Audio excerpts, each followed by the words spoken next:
Selamat malam.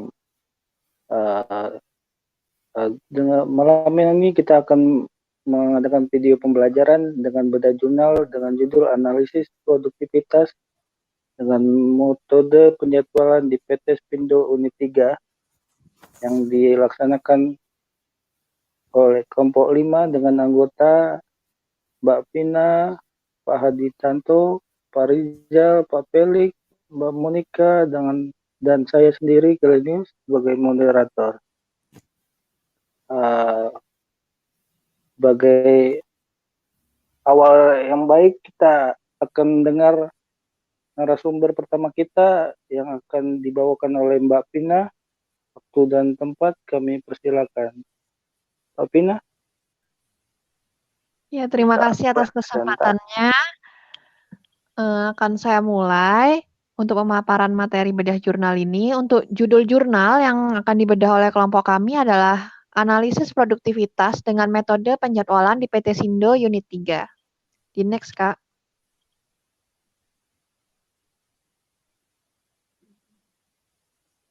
Untuk jurnal ini dibuat oleh 3 orang, yakni Mohiman Maliki, Fori Handoko, dan Sony Haryanto, di mana ketiganya berasal dari Prodi Teknik Industri, Fakultas Teknologi Industri, Institut Teknologi Nasional Malang, dengan email malikinhbc98@gmail.com. Jurnal ini ditujukan kepada kalangan umum dan perusahaan manufaktur, khususnya yang memproduksi produk sejenis maupun yang memiliki permasalahan serupa terkait penjadwalan produksi untuk pemenuhan permintaan pesanan.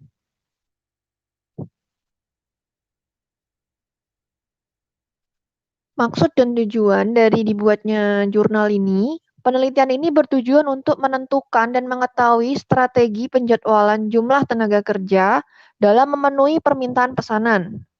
Hasil pengumpulan dan pengolahan data dengan menggunakan forecasting, di mana ketika permintaan pesanan terpenuhi, maka akan terdampak pada profit dan feedback positif dari konsumen kepada perusahaan.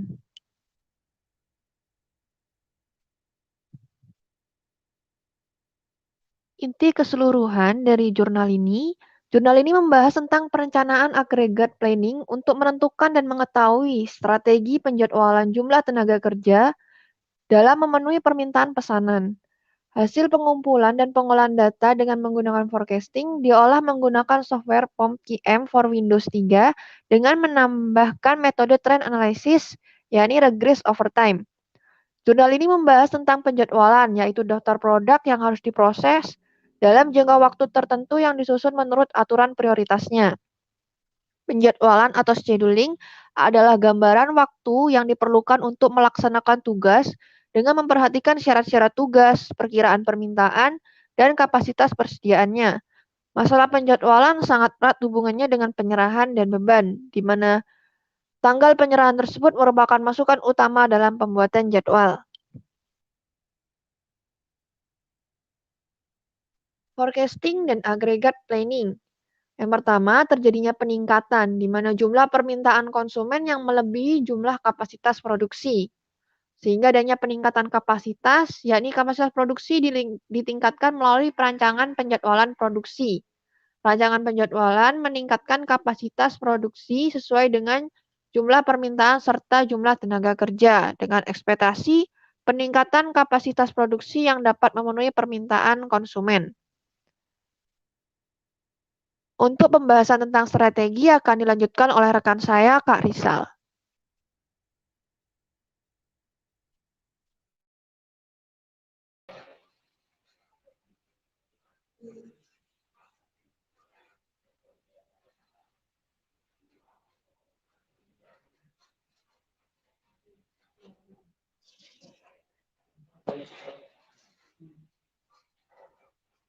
Baiklah, terima kasih kepada moderator dan kepada Mbak Pina.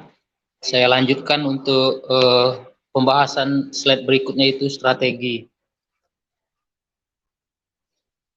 1.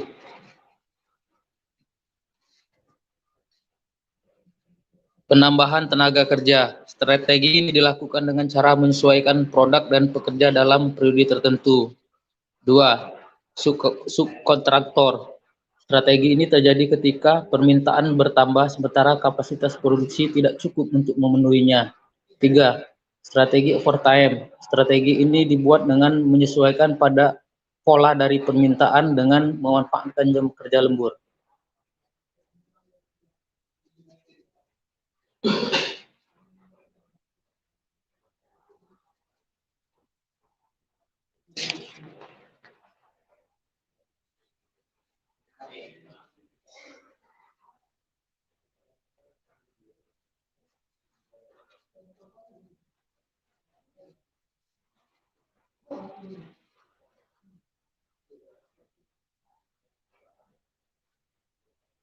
Strategi dalam melakukan agregat planning untuk mencapai hasil yang ditentukan yaitu A.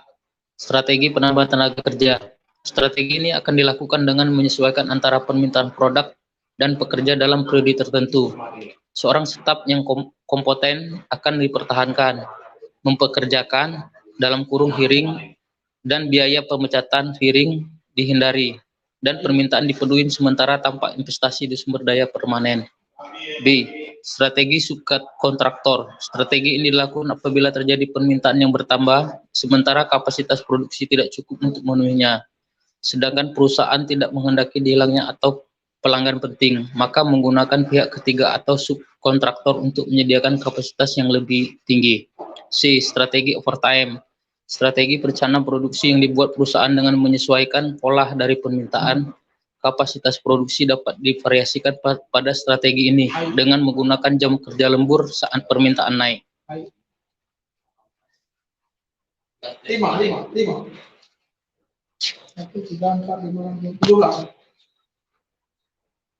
Di mana dilakukan perhitungan menggunakan metode forecasting dan agregat planning untuk menentukan dan mengetahui strategi penjadwalan jumlah tenaga kerja dalam memenuhi permintaan pesanan. Berdasarkan pengelolaan data, diperoleh bahwa strategi perencanaan agregat yang dipilih adalah strategi overtime, karena strategi tersebut memiliki biaya produksi terendah jika dibandingkan dengan strategi lain.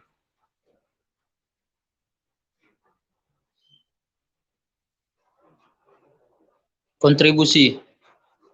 Penelitian dari jurnal ini sangat berkontribusi dalam pengembangan ilmu pengetahuan dan penerapan teknologi. Karena dengan adanya penelitian ini, dengan metode forecasting dan agregat planning untuk menentukan dan mengetahui strategi penjadwalan jumlah tenaga kerja dalam memenuhi permintaan pesanan, serta dengan menggunakan data historis dan proses kalkulasi untuk memprediksi sebuah proyeksi atas kejadian di masa datang.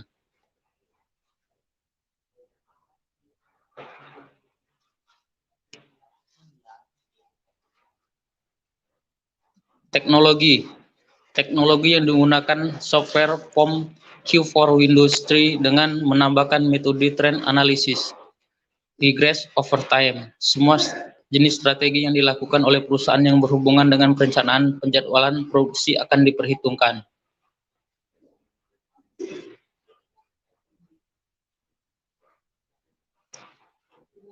Relevansi. Jurnal tersebut relevansi dengan penelitian lain yang telah dipublikasikan, karena di dalam jurnal ini terdapat metode trend analysis, regress over time, forecasting, dan agregat planning yang telah digunakan untuk penelitian lainnya.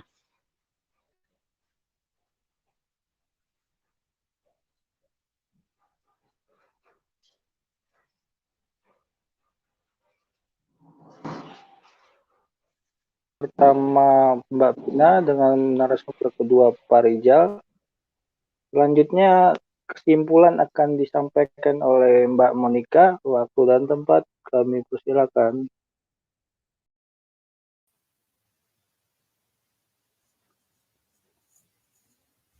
Baik, terima kasih untuk moderator dan juga kedua narasumber kami. Saya Monica. Di sini kesimpulan dari pembenahan jurnal kelompok 5 ini adalah jurnal ini menurut kami sudah baik dan jelas. Gaya penulisannya juga sudah ilmiah. Penulis menyampaikan secara detail mode-mode yang digunakan beserta dengan rumus-rumus dan tabel-tabel berisi data-data nyata yang digunakan untuk analisa. Dari hasil penelitian yang dilakukan, maka dapat diperoleh beberapa kesimpulan sebagai berikut. Berdasarkan pengolahan data, diperoleh bahwa strategi perencanaan agregat yang dipilih adalah strategi overtime. Karena strategi tersebut memiliki biaya produksi terendah jika dibandingkan strategi lainnya. Strategi overtime juga memiliki total jumlah produksi yang dapat memenuhi total jumlah permintaan yang sesuai penjadwalan yang telah diramal menggunakan software POM-QM for Windows 3. Demikianlah kesimpulan dari pembedahan jurnal kami kali ini. Jika ada kesalahan kata, kami mohon maaf. Terima kasih.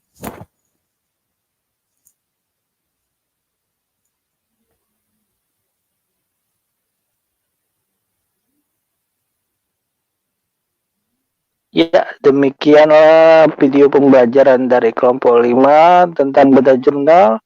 Terima kasih sudah menonton video pembelajarannya. Semoga bedah jurnal ini bermanfaat bagi kita semua dan untuk kedepannya lebih baik lagi. Terima kasih. Assalamualaikum warahmatullahi wabarakatuh. Selamat malam.